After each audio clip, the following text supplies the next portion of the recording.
ନିଶ୍ଚୟ ମୁଁ ଆପଏଣ୍ଟମେଣ୍ଟ ମଧ୍ୟ ମାଗିଥିଲି। ତାଙ୍କର ପ୍ଲାନ୍ ଥିଲା ତାପରେ ରିସିଡ୍ୟୁଲ୍ ହେଇଛି। ଆଜି ବୋଧେ ଡିଲେ ହେବ। ଚାନ୍ସେଲର ବ୍ୟସ୍ତ ଅଛନ୍ତି, ବିଜି ସିଡ୍ୟୁଲ୍ ଅଛନ୍ତି। ନେକ୍ସଟ ମୁଁ ନିଶ୍ଚୟ ଯେ ରେଭେନ୍ସା ୟୁନିଭର୍ସିଟିରେ ଯୋଉ ହଷ୍ଟେଲର ଯୋଉ ଅଛି ବ୍ୟବସ୍ଥା ଆପଣ ଦେଖିଥିବେ, ପିଲାମାନେ ହାରାସମେଣ୍ଟ ହେଉଛନ୍ତି। 40 days ଷ୍ଟ୍ରାଇକ୍ରେ କରିଥିଲେ, ହଙ୍ଗର ଷ୍ଟ୍ରାଇକ୍ରେ ବସୁଛନ୍ତି। ଆର ବର୍ଷ ମଧ୍ୟ ବସିଥିବେ। ଆପଣ ନ୍ୟୁଜ୍ ଚ୍ୟାନେଲରେ ମଧ୍ୟ ଦେଖିବେ। ଆପଣ ମଧ୍ୟ ନିଶ୍ଚୟ ନ୍ୟୁଜ୍ଟାକୁ କରିଥିଲେ ଯେ ଛାତ୍ରମାନେ କାହିଁକି ପ୍ରତିବର୍ଷ ଏଇଭଳି ହଙ୍ଗର ଷ୍ଟ୍ରାଇକ୍ରେ ବସୁଛନ୍ତି। 40 ଦିନ ହେଲା ଆଚ୍ଛା 40 ଆୱାର ବସିଲେ, 40 ଘଣ୍ଟା ବସିଲେଣି, କିନ୍ତୁ ତା ଉପରେ କିଛି ନେଇନଥିଲା ଆକ୍ସନ୍। ମୁଁ ମଧ୍ୟ ଭିସିକି ପଚାରିଥିଲି ମୁଁ ସେଠି ପହଞ୍ଚିଲା ବେଳେ ଯେ 40 ଆୱାର ପରେ ମଧ୍ୟ ଆପଣ କିଛି ଆକ୍ସନ୍ ନେଲେନି କ'ଣ ପାଇଁ? ନା ସେ କହିଲେ ଯେ ଚିଫ୍ ଯିଏ ନଥିଲେ, ବାଲେଶ୍ୱର ଥିଲେ, ମାନେ ଚିଫ୍ ୱାର୍ଡେନ୍ ନଥିଲେ, ଆଉ ୱାର୍ଡେନ୍ ମଧ୍ୟ ନଥିଲେ। ମୁଁ ଏଥିରୁ ଜଣାପଡ଼ିଲା ଯେ ତାଙ୍କ ରେସ୍ପନ୍ସିବିଲିଟି ନାହିଁ, ସିରିୟସନେସ୍ ନାହିଁ। ଯେ ୱାର୍ଡେନ୍ ରହୁଛନ୍ତି ସେ ଏଠି ରହୁନାହାନ୍ତି ୱିଦାଉଟ୍ ଇଣ୍ଟିମେଟ୍ରେ। ଏଇଟା ରୁଲ୍ ଅଛି ଯେ ଯେଉଁ ୱାର୍ଡେନ୍ ବାହାରକୁ ଯିବେ ଡିଷ୍ଟ୍ରିକ୍ଟ ବାହାରୁ ସେଇଟା ଇଣ୍ଟିମେଟ୍ କରିବା କଥା। ତାଙ୍କ ଆବସେଣ୍ଟରେ କିଏ ଦାୟିତ୍ୱ ନେବା କଥା, କିନ୍ତୁ ସେ ବ୍ୟବସ୍ଥା ନାହିଁ। ସେ ୱେଟ୍ କଲେ ଭିସି ଯେ ୱାର୍ଡେନ୍ ଚିଫ୍ ୱାର୍ଡେନ୍ ଆସିବା ପାଇଁ 40 ଆୱାର ଲାଗିଲା। ପିଲା ହଙ୍ଗର ଷ୍ଟ୍ରାଇକ୍ କଲେ, ମାନେ କେତେ ଦାୟିତ୍ୱବାନ ପ୍ରଫେସର ମାନେ। ଦେଖନ୍ତୁ ମୁଁ ଉଚ୍ଚରେ ମୁଁ ଯେତେବେଳେ କହିଲି ଯେ ଗୋଟେ ମିଟିଂ କରନ୍ତୁ ଭିସି ଚାମ୍ବରରେ, ପିଲାମାନେ ରିପ୍ରେଜେଣ୍ଟକୁ ଡାକନ୍ତୁ, 4 ଜଣ ଡାକି ଡିସ୍କସନ୍ କରନ୍ତୁ। ଏଇ ପ୍ରପୋଜାଲ ଦେଇଥିଲେ। ପିଲାମାନେ ଷ୍ଟୁଡେଣ୍ଟ ମାନେ ଡିମାଣ୍ଡ କରୁଥିଲେ ଯେ ନାଇଁ ଏଇଠି ଡେପୁଟି ୱାର୍ଡେନକୁ ଆମ ଆଗରେ ଡାକନ୍ତୁ। ଏଇଟା ପସିବୁଲ ନୁହଁ। ତାଙ୍କର ବି ୱାର୍ଡେନ୍ ଡେପୁଟି ୱାର୍ଡେନ୍ ଅଛି, ସବୁ ତାର ରେସ୍ପେକ୍ଟ ଅଛି ସବୁ। ମୁଁ କହିଲି ତାଙ୍କୁ ଗୋଟେ ମାନେ ଭିସି ଚାମ୍ବରକୁ ଡାକନ୍ତୁ, ରିପ୍ରେଜେଣ୍ଟ ଡାକି ସମସ୍ୟା ସମାଧାନ କରନ୍ତୁ।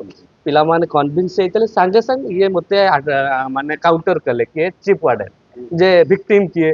ମୁଁ କହିବି ମୁଁ ଭିକ୍ଟିମ୍ କିଏ କହିବି? 40 ଆୱାର ଯିଏ ବସନ୍ତି ତାଙ୍କୁ କୁହନ୍ତୁ ନା ପିଲାଙ୍କୁ। ମୁଁ ଏଇ କାଉଣ୍ଟ ତାକୁ କହିଲେ। ତାପରେ କହିଲେ ଡେପୁଟି ୱାର୍ଡେନ୍ କାହିଁ ଆସିବେ, ଏବେ ହେଇପାରିବନି। ମୁଁ କହିଲି ତାହେଲେ ଆପଣ ଚାହୁଁନାହାନ୍ତି, ଆପଣ ଆନ୍ଦୋଳନଟାକୁ ବଢ଼େଇବାକୁ ଚାହୁଁଛନ୍ତି, ସରକାର ବଦନାମ କରିବାକୁ ଚାହୁଁଛନ୍ତି। ମୁଁ ଏଇ ଉଚ୍ଚସ୍ୱରରେ କହିଥିଲେ। ଯେତେବେଳେ ମୋତେ କାଉଣ୍ଟର କଲେ, ଇମିଡିଏଟ୍ ଆର୍ଗୁମେଣ୍ଟ ଷ୍ଟାର୍ଟ କଲେ, ନିଶ୍ଚୟ ସେ ଯୋଉ ଭଏସ୍ ରାଇଜରେ ଗୋଟେ ପ୍ରଫେସର କହିବ ଲେଜିସ୍ଲେଟିଭ, ଆମେ କ'ଣ ବସି ଚୁପ୍ ହେଇ ବସିଥାନ୍ତେ କି? ନିଶ୍ଚୟ ମୁଁ ତ ଚାହୁଁଛି ବାତାବରଣ ଭଲ ଆସୁଛି। ପ୍ରତିବର୍ଷ ଆପଣ ଦେଖିବେ ଯେ ଫୁଡ୍ ପଏଜନରେ ଡାଇରିଆ ହେଇକି ପିଲା ଆଡମିଟ୍ ହେଉଛନ୍ତି। ଆପଣ ଜାଣିଥିବେ ନା ନାଇଁ?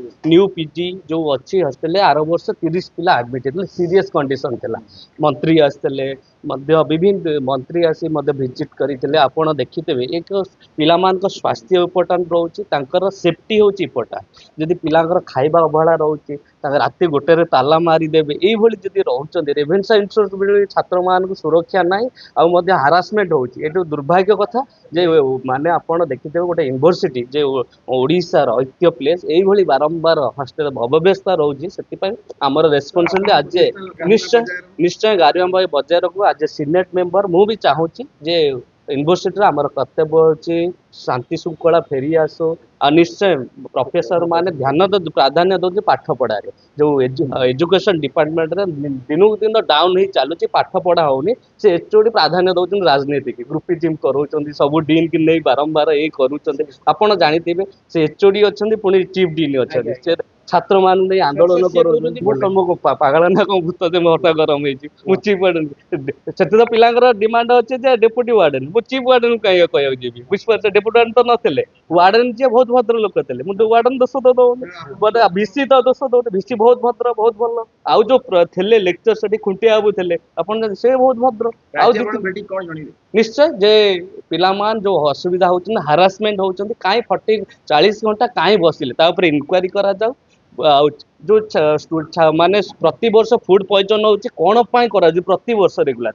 ଏହାକୁ କାହିଁକି ମାନେ ସେଫ୍ଟି ନେଉନାହାନ୍ତି? ତା ଉପରେ କାହିଁକି ପରିବର୍ତ୍ତନ ହଉନାହିଁ? ପିଲାମାନେ ଯୋଉ ଦାବି କରୁଛନ୍ତି ଡେପୁଟି ୱାର୍ଡେନ୍, ଯୋଉ ୱାର୍ଡେନ୍ ଯେ ଅବଜେକ୍ସନ ଅଛି, ତାଙ୍କୁ କାହିଁ ପରିବର୍ତ୍ତନ ହଉନି? ମାନେ ତାଙ୍କ ପ୍ରଫେସର ମାନଙ୍କ ୱାର୍ଡେନ୍ ରହିବା କାହିଁକି ଏତେ ଇଚ୍ଛା ଶକ୍ତି? ଆପଣ ବୁଝିପାରୁଥିବେ, ପାଠ ପଢାକୁ ନ ଦେଇ ସେ ୱାର୍ଡେନ୍ ବେଶୀ ଓରିଏଣ୍ଟେଡ୍। କ'ଣ ପ୍ରଫିଟ୍ ମିଳୁଛି କି? ବୁଝିପାରୁଛନ୍ତି? ସେ କଥା ଜଣେଇବି। ଆଉ ମଧ୍ୟ କିପରି ୟୁନିଭର୍ସିଟିରେ ବାତାବରଣ ଆସୁ, ୟୁନିଭର୍ସିଟିର ଗରିମାମୟ ବଜାୟ ରହୁ, ଏହା ଉପରେ ଆମର ଲକ୍ଷ୍ୟ।